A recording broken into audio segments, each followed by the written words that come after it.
Steve here with Table Rock Tea Company. Well, it's mid-November here on the farm, and after about 8 months of planning, engineering, and construction, our custom-engineered tea greenhouse is finally complete. Special thanks to you guys at Farm Tech Grower Supply for helping us design it. Thanks Karen and Michelle and Eric for your hard work. Thanks also to JT and his crew at JT's Greenhouse and Nursery for doing the construction. And also to Mark Bridgman for his grading and gravel work. We definitely could not have done this without you guys, certainly not before winter. And so thank you very much. Well, it didn't always look like this. We'll start and take you from the beginning.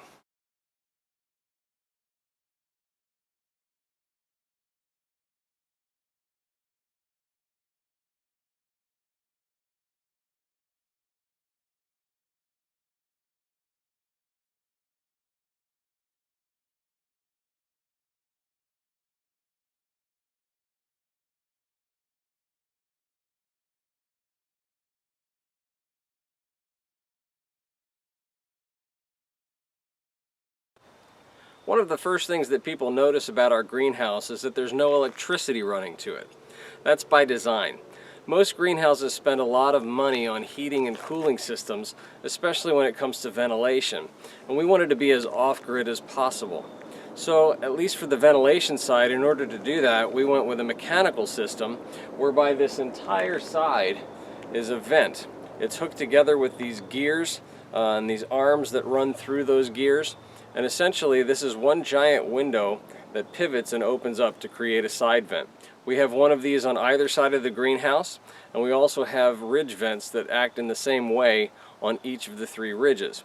The concept is that we'll always have an updraft in the summertime, creating enough ventilation, which is much more effective than trying to run a zillion fans through tubes in a greenhouse. The mechanism itself is fairly straightforward. You basically take this hook and rotate the gear, which opens and closes the side vent. A lot of thought went into the design of this greenhouse to meet our specific ergonomic needs and also the needs of the tea plant in general. Starting with the layout itself, this greenhouse is configured 72 feet wide by 48 feet long, making it a pretty compact rectangle. That's very different than the long hoop homes that you usually see where you have to walk 96 feet to get from one end to the other and that kind of thing. It makes a very compact space. We designed it so that there are aisles that are pretty nice size. They're about a little over 3 feet, which makes it easy for 2 people to walk back and forth carrying plants. You'll notice that these shelves are double tiered. That allows us to stack 3 layers of tea. We have one on the ground level, one there, and one on the top.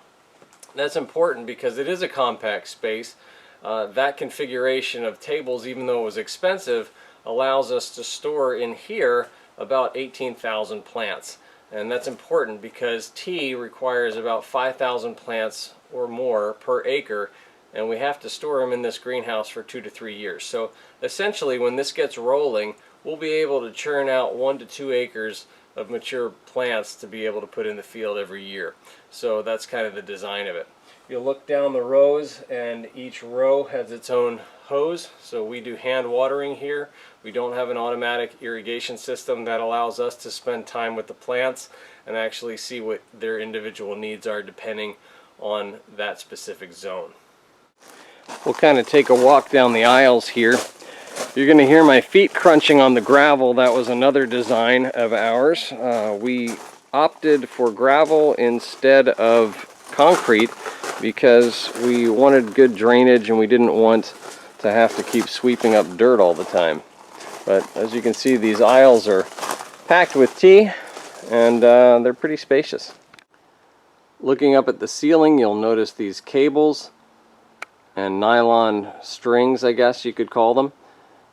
That holds the shade cloth that glides over these nylon cables the full length of the greenhouse, so we can increase or decrease the shade just by pulling these back.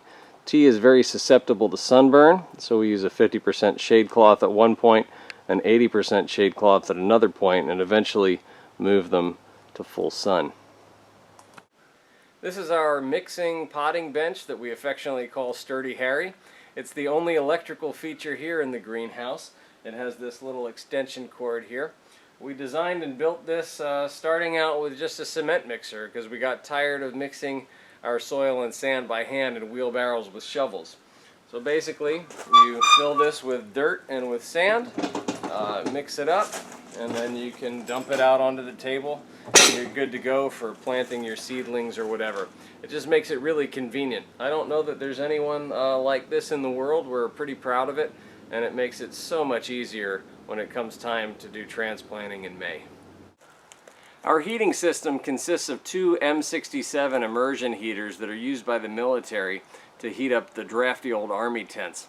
These are represented by these barrels behind me. This one's the actual heater, and this one stores the fuel for the heater.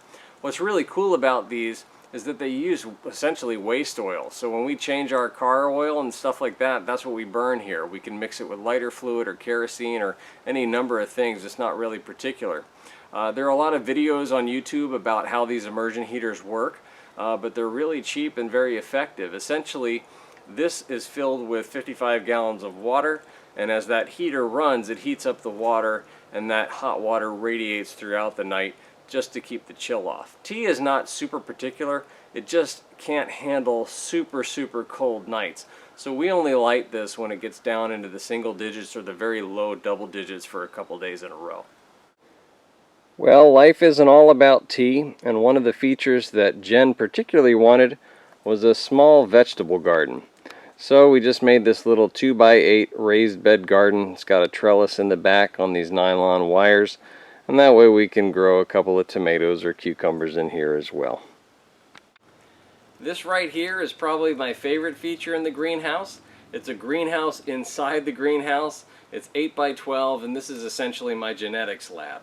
This is where we do all of our propagation. This is where we isolate different anomalies that occur to try to identify what's going to do best here on the mountain. So come on in, let me show you inside. These trays are our mass germination bins. This is where we house our seeds and germinate those every November. We should be getting a batch of them pretty soon, and they'll stay in these little high humidity mini greenhouses for about 3 to 4 months as they germinate. Over here we have cuttings from some of our best plants. These are genetic clones of the ones that have done really well through the winters here. Over in this corner we've got several varieties of Camellia sinensis that other people have acquired. Some of these are from Sochi, Russia, others are from Darjeeling, some from South Korea, different places. And again, we'll plant these and see which ones give different features that we might be able to cross with our own plants to make a good hybrid for here on the mountain. Then we also keep our anomalies. These are some that we have isolated from our seeds. As you can see, that one's got really weird leaves, those little fringes on the edge. This one over here is a very strange rounded leaf. I'll take you on a little roller coaster over here to some more anomalies that we've got. Some have these variegations, so you can see the white and the green. And then this one's really strange, almost looks like a clover leaf kind of thing.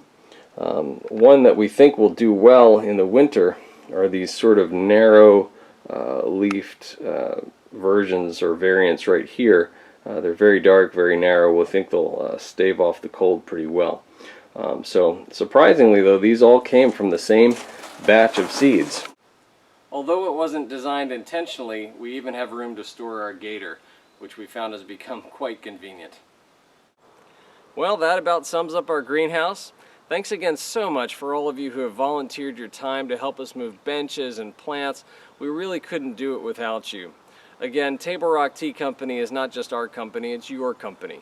And we want you to feel at home here. So if you show up on the mountain, we'll welcome you here. We'll probably put you to work, but just know that you're welcome. Thanks again for watching, and stay tuned to see what else is brewing here at Table Rock Tea Company.